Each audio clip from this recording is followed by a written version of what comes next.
Not one car, not one doorbell, just silence. That is how my housewarming night began. The night that was supposed to mark the biggest milestone of my life. I was 29, standing in a kitchen that smelled of simmering chili and cornbread still warm from the oven.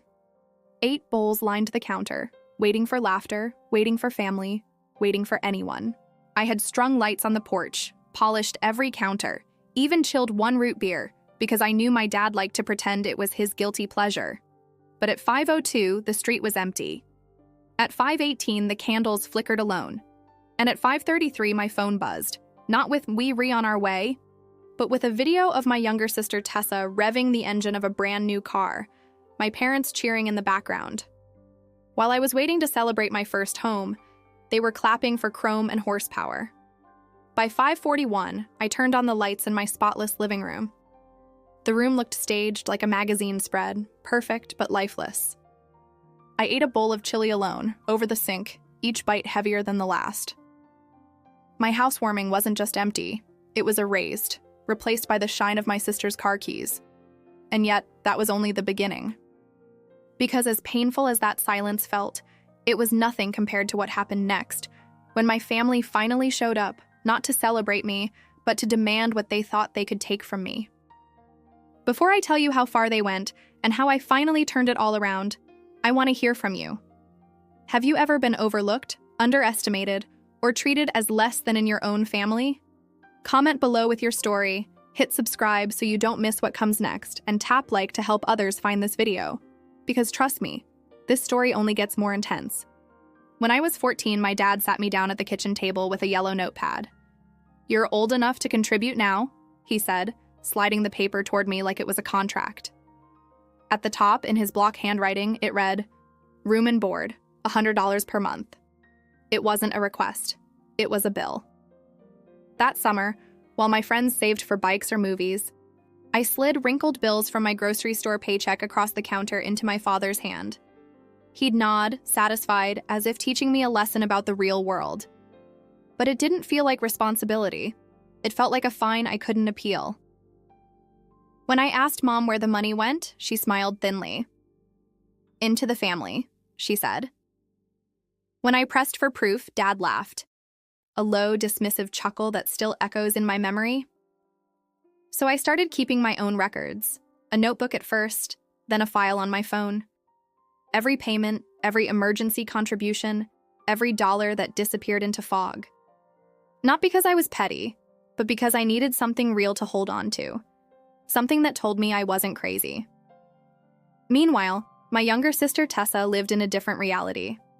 When I scraped savings to buy a used car, I spent weekends under the hood, changing oil with secondhand tools. When Tessa got her first car, Dad handed her shiny keys and said, "A young woman needs something safe." Everyone clapped like it was a graduation. When she dropped out of college, they called it vision. When I stayed up late studying and bagging groceries to afford my graphing calculator, they told me not to be jealous. It wasn't jealousy, it was exhaustion. Exhaustion from watching one child crowned with excuses and applause, while the other carried invisible debts. And every time I tried to name it, I got the same answer. Different kids, different needs. Or Mom's favorite dagger. "Don't be a ledger, Elena. We fed you, we clothed you, you owe us." In my house, love wore costumes. Sometimes it was called duty, sometimes sacrifice. But it always had a price tag attached. And the more I gave, the more invisible I became. That's why years later, when I finally bought my own house brick by brick, I thought the scales would finally balance. That for once, they would see me, not my wallet. But I was wrong. Because my new home didn't stop them from seeing me as a resource. It only gave them a bigger target. The first night I held the house keys in my hand, they didn't feel like metal. They felt like proof.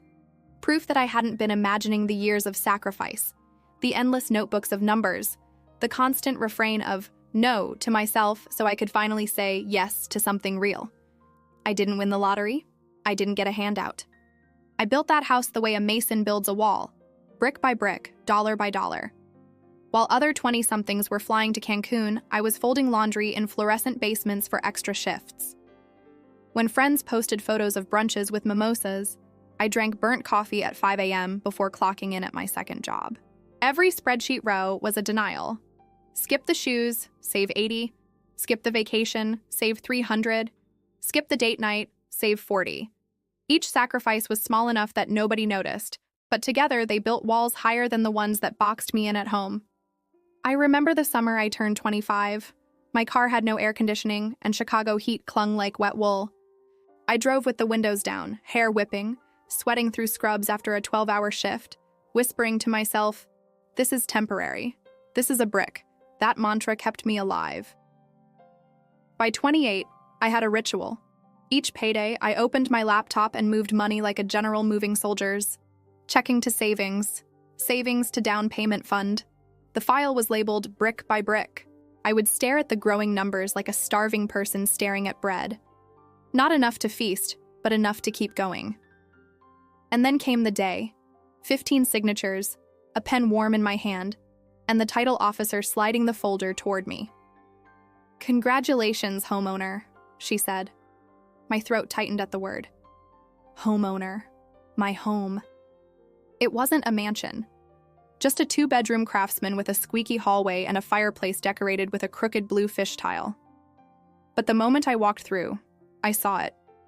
The lemon tree in the backyard, branches clicking against the wind like it was applauding me. The porch swing came with the house on the condition I promised to sit there. For once, I owned something nobody could repossess, reframe, or rename. I thought, naively, that my family would see it too. That they'd walk in and smell the chili simmering, the cornbread warming, and say, "She did it. She carved her own space." Instead, they saw square footage. They saw leverage. They saw what they could use. And when the door opened for them the next time, they didn't come to celebrate. They came with a clipboard. The night they arrived, it wasn't a visit. It was an invasion. I heard them before I saw them. The crunch of tires in my driveway, the slam of 3 doors in rapid succession. Dad's truck in front, Mom's SUV behind, and Tessa's brand new red car gleaming under the street lamp. Temporary tags crooked in the window like a rushed lie. Through the peephole, I watched the choreography. Mom adjusted her scarf, her lips already pressed thin, ready to scold. Tessa angled her phone just right, recording a pan for her story. "Look, you guys," she whispered into the lens, "my sister's house." Dad, of course, had a clipboard tucked under his arm, his steps sharp with purpose.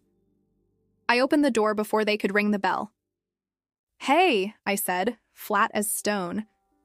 Mom leaned forward, air kissing the space near my cheek. "We'll bless the house," she announced sweetly. After what?" I asked. But I didn't have to. I already knew. They didn't glance at the crooked blue fish tile on the fireplace. They didn't ask about the lemon tree swaying in the backyard. They didn't even take off their shoes. Dad brushed past me as if the house already belonged to him, slapping the clipboard down on my spotless counter. "Let's get down to it," he said. "To what?" I asked, though my chest was tightening with every second. He flipped to the first page, bullet points, printouts, headings. He'd prepared for this like it was a business deal, not his daughter's first home. "First item," he announced. "Since your sister's insurance is predatory, we'll be moving her car registration to your address. She'll park here sometimes." "No," I said, calm, firm, a single lock clicking into place. He blinked. "Excuse me?" "No registrations at my address unless the person lives here." Mom's tone slid into syrup. "But she will be here, all the time. She needs a stable base." Tessa leaned across the counter, her phone still recording.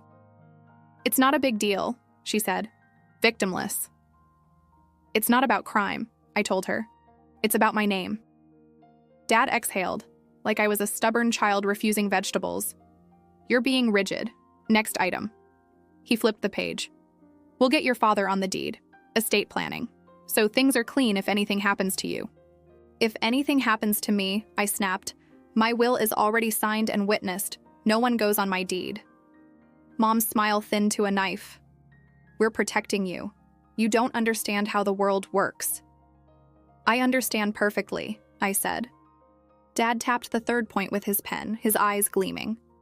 "Fine, then at least refinance. A small equity line, 80 grand. We'll help manage it. Tessa needs a storefront. And there it was. The real reason they skipped my housewarming. Not to celebrate me, not to bless my home, but to strip mine it. To turn my foundation into their leverage. The chili stain in my sink blurred as my vision narrowed. I looked at the clipboard at their expectant faces, and I saw it clearly for the first time. I wasn't their daughter. I was their bank. No. That was it. A single syllable, flat and steady, but it dropped into the room like a grenade. My father's eyebrows shot up as if I'd blasphemed. Mom's mouth parted in practiced disbelief, and Tessa's phone lingered in midair, recording the fallout she was hoping for. No deed, no refinance, no registrations, I repeated, slower this time, each word clicking shut like a lock sliding into place. Dad leaned forward, elbows pressing into the counter I'd scrubbed spotless for them. His voice dropped low, the tone he used when he wanted to crush someone into compliance. Be a good daughter, Elena. Step up. Provide. I let out a short, sharp laugh. The kind that isn't amusement. It's recognition. You taught me to provide. You charged me rent at 14. I stepped up. I saved. I did this on my own.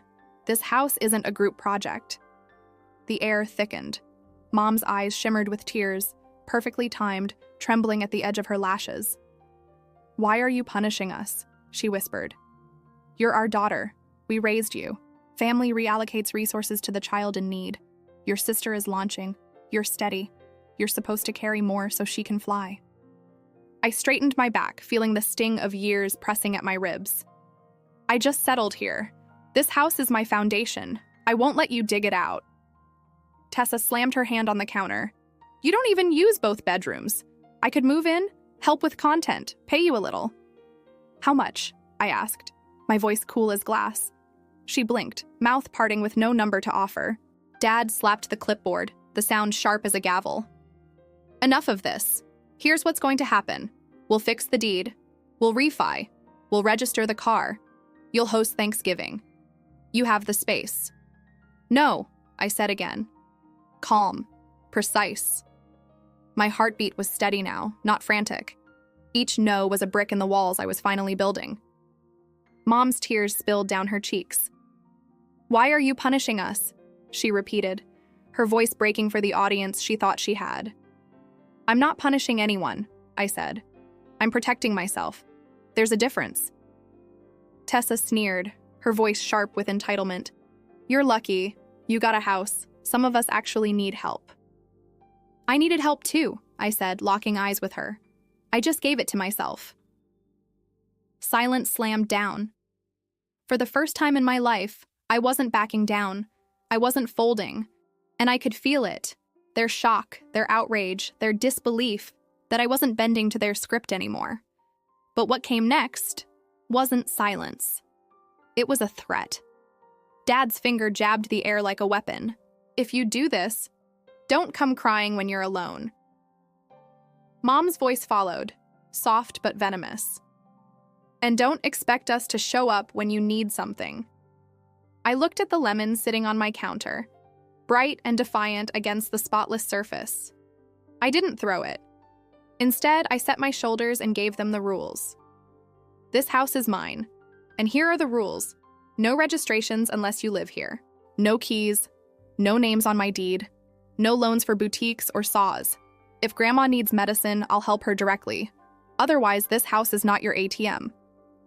The silence that followed was heavier than any slammed door. And in that silence, I knew. Everything had just changed. The door had barely clicked shut behind them when the first message lit up my phone. Mom, your behavior today was unacceptable. Dad, ungrateful. Tessa, my sister is sabotaging me with DMV screenshots. Her friends chimed in with laughing emojis and snide comments. Within minutes, I was the villain in a group chat I hadn't even typed a word in. I muted the thread. Silence was safer than letting their words sink hooks into me. But silence didn't last long. The calls started. First Dad, his voice taut, sharp as the edge of that clipboard he'd carried. Elena, be reasonable. You're overreacting. This isn't about control, it's about family.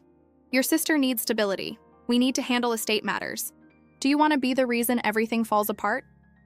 I held the phone away for a second, staring at the lemon on the counter again.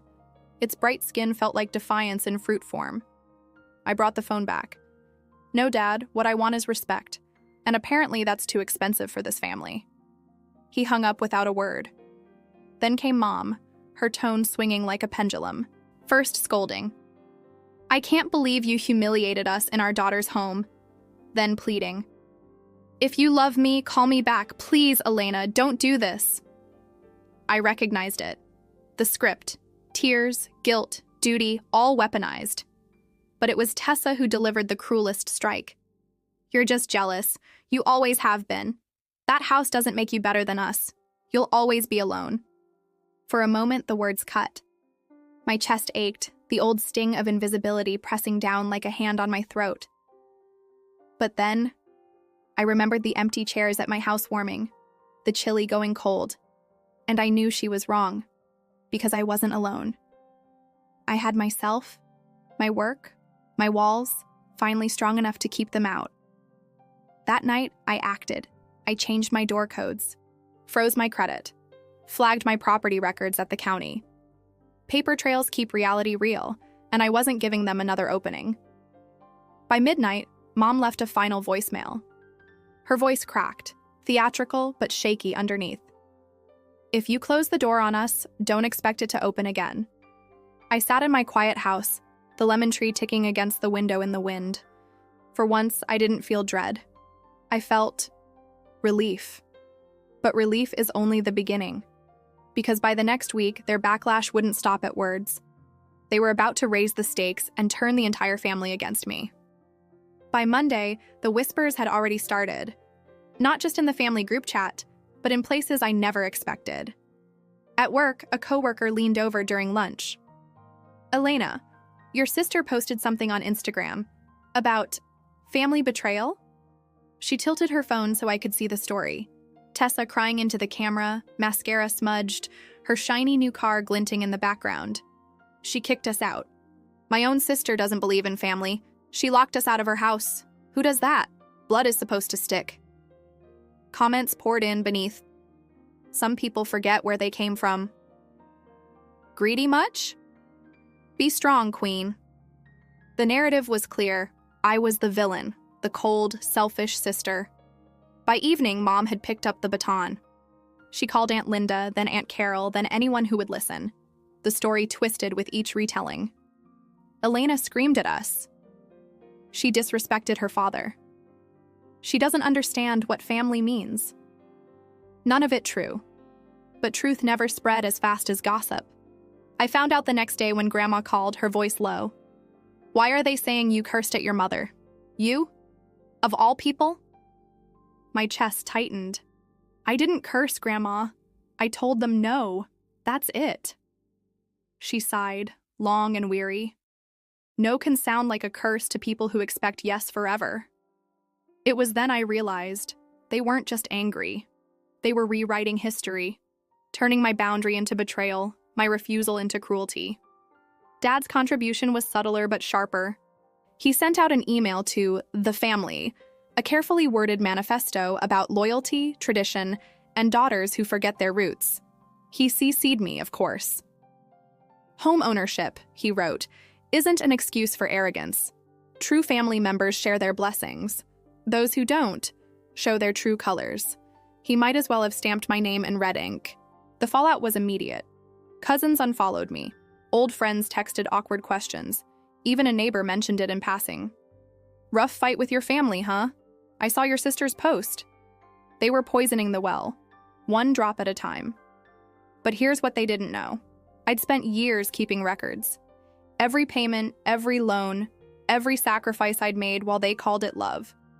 I had receipts, both literal and digital. While they crafted their story with emotions, I had cold, undeniable facts, and I wasn't going to stay silent forever. The question wasn't whether I'd expose them. It was how and when.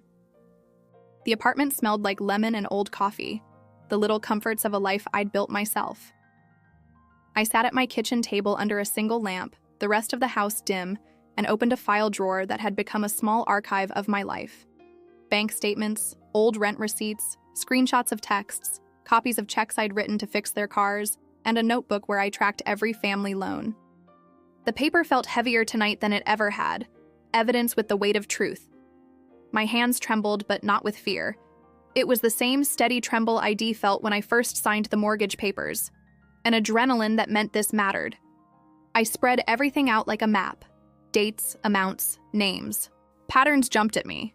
The months my dad struggled, lined up with deposits from a shell company ID quietly set up years ago to funnel emergency help to him. No questions asked. The gift for Tessa's car? A wire transfer with a memo I'd written. For family. The receipts for the chandelier in their dining room? There they were. My credit card statement from 3 Christmases ago. Memory crashed into paper. I read the old notes I'd made when I confronted them at 21, when I first asked why Dad expected rent, why Mom shrugged at favors for Kate. Back then, I'd left with a paper bag of takeout and a bruised quiet. Now I had months of numbers proving what they never admitted. I pulled up my laptop and started drafting. Not an email, not yet. A strategy. If they were telling stories, I'd answer with proof, but not in the heat of their group chat where emotion ruled. This needed precision. Public moments for them had always been weaponized. Surprise bills, staged tears, performative outrage. My response would be procedural, clean, and undeniable. First step, document everything in a timeline. Chronological clarity would crush their narrative of misunderstanding. Second, secure digital backups in 3 places: cloud, encrypted drive, and a lawyer's vault. Third, identify the sympathetic witnesses. Neighbors who saw the convoy, the notary who'd signed my mortgage, the barista who'd seen me saving envelopes for months. Fourth, prepare one controlled public reveal, an email to select relatives, and a packet sent to my parents with copies of the documents, asking for an honest conversation. I texted Anna from the office. Can you meet tonight? Urgent. Bring a legal pad. Anna replied with 2 emojis and a time. She'd been the friend who showed up when my boiler exploded at 2 a.m. She'd also been the one who told me, keep receipts. Good people mattered. As midnight approached, I heard the distant thrum of Tessa's exhaust, an echo of the night they left me alone. My heart thudded against my ribs like a hand on a door. I printed the first 5 pages and watched them emerge, black ink stamping facts onto white. There was no joy in this. Only a clearing of the air.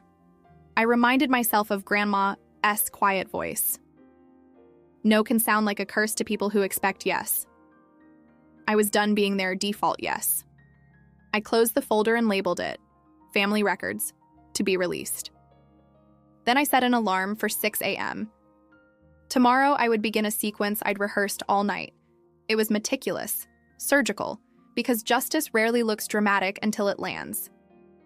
At the kitchen counter, my phone buzzed. A new message from Dad. We need to talk. Now. I smiled without humor and typed one word back. Soon. Because when I opened the next file, the final entry made my breath catch. A scanned check dated 5 years ago, written in Dad's hand with a note in the memo line that read, "For Elena, keep it." That check was never cashed. Someone had hidden it. Someone had been rewriting the ledger for years. If I exposed that, everything would shift. But would it shift all the way? I woke before the alarm, the house still tasting faintly of lemon from the night I'd stayed up cataloging everything. The folder named Family Records, to be released, sat on the kitchen table like a small, inevitable bomb. My palms were steady as I packed it into a slim box. Photocopies, bank statements, the photocopy of that check with honor for Elena. Keep it unscribbled in my father's hand. The sun was only a smear of light through the curtains when Anna arrived, coffee in hand and eyes ready. We moved like a team that had rehearsed this moment 1,000 times. She read the timeline I'd made, nodded at the corroborating receipts, and then took out her phone to record a short, calm video. This is Elena. She's asked for a family meeting to address long-standing financial boundary violations. Here's the evidence. It felt clinical, almost antiseptic, and exactly what I needed. Emotions had wrecked us before. Now facts would do the talking. Step 1 was simple. Select recipients. A targeted email to close relatives that wouldn't trigger the deadened group chat was my protocol. I drafted it with surgical care. No accusation-laden rhetoric, only dates, documents attached, and a single ask. Please read. We will meet Sunday at 2 p.m. at my home to discuss the contents. Bring any questions. No shouting, no surprises. I hit send. My phone chimed twice from people I expected. Texts came in short and quick. Elena, is everything okay? Call me. I let them buzz. Within an hour, the first calls began. Aunt Dawn was tentative, voice wobbling between indignation and confusion. Cousin Marco wanted to know if this was a prank. The family WhatsApp spammed with speculation like a swarm. Their reactions were a thermometer showing the temperature of control shifting. Then at 10:13 a.m., my phone lit with a name I'd been avoiding. Dad. It rang like a test. I answered. Elena, he said, breathless. I saw your email. We need to talk. Don't do anything rash. Dad, I said, my voice calm and thin. Read the attachments. Then call me. I'm willing to talk after you read everything. A pause. This is a mistake. You can't watch me, I said, and ended the call. At 11:02, Tessa texted a single sentence. You're destroying us. She called twice, left 3 voicemails, each more breathless than the last. Anna suggested we wait until Sunday. I wanted to move faster. I wanted the world to have time to process the ledger before my family could respin the story into shame and betrayal. So I advanced step 2, the soft public reveal. I posted the video Anna recorded to a private link and included it in the email, then messaged my neighbor who'd promised to come if things went sideways. She replied with a single thumbs-up emoji and an offer to bring extra chairs. By noon, the phone was a chorus line, supportive calls, furious texts, a cousin who pleaded for mediation. The family group chat, my old arena of muffled accusations, erupted. Screenshots began to circulate. People tried to control the narrative. Elena's being dramatic, someone posted. She's always been sensitive, another wrote. The old scripts were slipping into place. And then, as I was prepping the living room for Sunday, there was a sharp knock at my door. I opened it to find a man in a conservative suit I didn't recognize. He held out a stamped envelope and a photocopy of a paper that made my stomach drop. A deed amendment notarized last month. My name altered. A joint ownership line signed in handwriting suspiciously like my father's. You need to see this, the man said quietly. Someone filed this at the county clerk this morning. You might want to call your lawyer. My breath caught. The clock on the wall marked 1:07 p.m. The calendar I'd circled for the family meeting read Sunday at 2 p.m. But the war had already begun. I closed the door slowly, the photocopy heavy in my hands, and realized one brutal thing. They'd been rehearsing too. Would I let them change the locks on the truth? Or would I push the next button and force public reckoning before they could rewrite history? Sunday arrived with a sky so clear it felt like the world itself was bracing for clarity. My living room was transformed into an arena, chairs in a circle, coffee untouched, the folder of evidence resting like a judge on the table. Anna sat near the window, laptop open, recorder glowing red. My neighbor, bless her courage, took a seat too, arms folded, a silent witness that the days of private abuse were over. At 1:58 p.m., the doorbell rang. I opened it to find my parents, Tessa, and 2 uncles clustered together, voices already sharp. My father shoved the notarized amendment at me like a trump card. We fixed it, he declared. Your house is protected now. I didn't flinch. You forged my signature. The silence that followed wasn't a tea denial. It was the silence of people realizing their play had been called before the whistle. Anna slid the photocopy into a plastic sleeve and time-stamped it. This has been recorded, she said calmly. Please take your seats. Mom's eyes darted, searching for a script that wasn't there. Elena, we did this for you, for your safety. You don't understand. I understand perfectly, I cut in. You skipped my housewarming to celebrate a car, then showed up with clipboards, deeds, and demands. You don't see me as a daughter. You see me as collateral. Tessa crossed her arms, trying to sneer. You're overreacting. Families share. No, I said, my voice steady as stone. Families support. Families love. Parasites drain. There's a difference. The evidence folder opened like a book of judgment.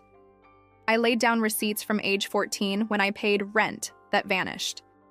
Statements from when I covered emergencies while Kate S. dresses and Tessa E.S. cars appeared like magic. records of anonymous bailouts for Dad's failing contracts. The ledger was a mirror, and each page reflected their greed in ink they couldn't erase. Every objection they sputtered, I countered with a document. Every denial, a date and figure shut down. The weight of proof shifted the air until the room sagged with it. Finally, I lifted the forged deed. This is the last straw. Tampering with property records is a crime. I've already contacted the county clerk and my lawyer. If this isn't withdrawn tomorrow, you'll be dealing with more than family shame. You'll be dealing with court. Dad's face reddened. Mom broke into tears. Tessa muttered curses under her breath. But then, it happened. My Uncle David, who had always been quiet, leaned forward. "She's right," he said. His voice cracked, but his eyes were clear. "We've treated her like a bank, not family, and now we've gone too far. I won't be part of this anymore." The room froze. For once, the balance shifted. One of theirs had crossed to mine. I stood, spine straight. This house is mine. My peace is mine. You can choose to respect that, or you can lose access to me forever. Those are the only terms left. The silence was longer this time. Tessa stormed out first, slamming the door. Dad followed, muttering about betrayal. Mom lingered, her tears real now, but her apology unfinished. I didn't stop her when she left. When the last door shut, the house hummed with quiet that felt earned, not empty. Anna pressed stop on the recorder. My neighbor smiled. "Strong walls," she said. Later that night, I sat under the lemon tree, the swing creaking gently.